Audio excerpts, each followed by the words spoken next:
Pourquoi on accueille Ménart ici? D'abord, cette aventure est née d'une rencontre avec Laure d'Hauteville, qui est une femme extraordinaire, qui a fait un travail colossal pendant 10 ans pour lancer la foire de Beyrouth. Le moment était un moment un petit peu compliqué pour Beyrouth, et donc en se rencontrant, on s'est dit qu'on allait recréer une foire plus large, autour de Ménart à Paris. Pour deux raisons. D'abord parce que c'est une scène extrêmement dynamique. C'est vraiment un des endroits où la création se fait. Vous savez, Pierre Estany nous avait dit il y a 20 ans, mais les foyers de création ne sont plus là. Les foyers de création sont en Asie, au Moyen-Orient, en Afrique, et on le vérifie aujourd'hui, c'est vraiment un des foyers de création les plus importants.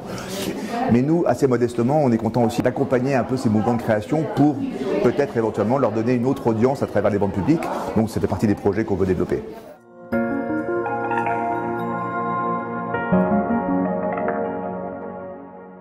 Ménart Fair à Paris regroupe 22 galeries qui viennent de 13 pays. C'est une foire qui est spécialisée dans les artistes du MENA. MENA pour Middle East North Africa, c'est-à-dire en fait ce sont toutes les artistes du Maghreb. Ensuite nous allons traversons les pays du Levant, nous allons ensuite jusque dans les pays du Golfe. Nous faisons un petit crochet vers l'Iran et en bas vers le Yémen. Nous allons avoir des petites Ménart Fair qui vont bouger à travers différentes villes et différents pays, justement pour mettre en avant l'art de nos régions.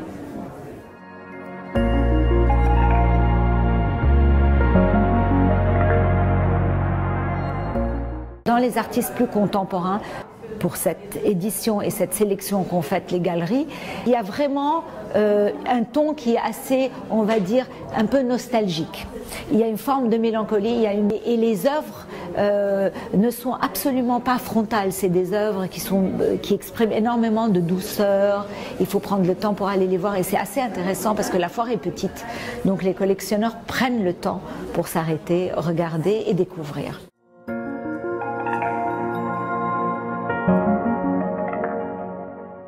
Nous sommes très heureux de participer à cette première édition de la foire Ménart pour montrer des artistes d'une région particulièrement riche en création contemporaine.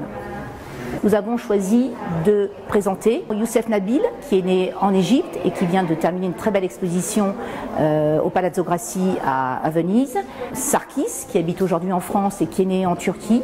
Deux artistes iraniens, Oda Kashia, avec des tableaux très jouissifs, et Chapour Pouyan, qui est présent avec une maison en céramique qui rappelle le monde pré-islamique.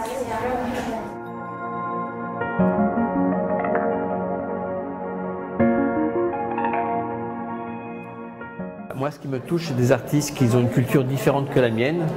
Je suis italien.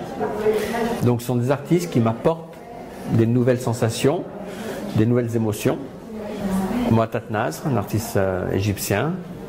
Hamad Mater, un artiste de l'Arabie Saoudite. Etel Adnan, originaire du Liban. Et Lala Laoui, du Maroc, franco-marocaine. Et l'équilibre homme-femme, avec des différents médiums. On a l'albâtre, des allumettes, du métal, des photos.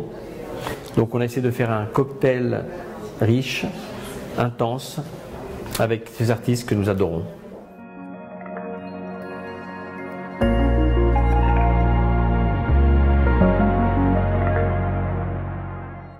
Ma galerie est une galerie très engagée dans la défense de l'identité levantine, qui est multiconfessionnelle, multiethnique, très plurielle.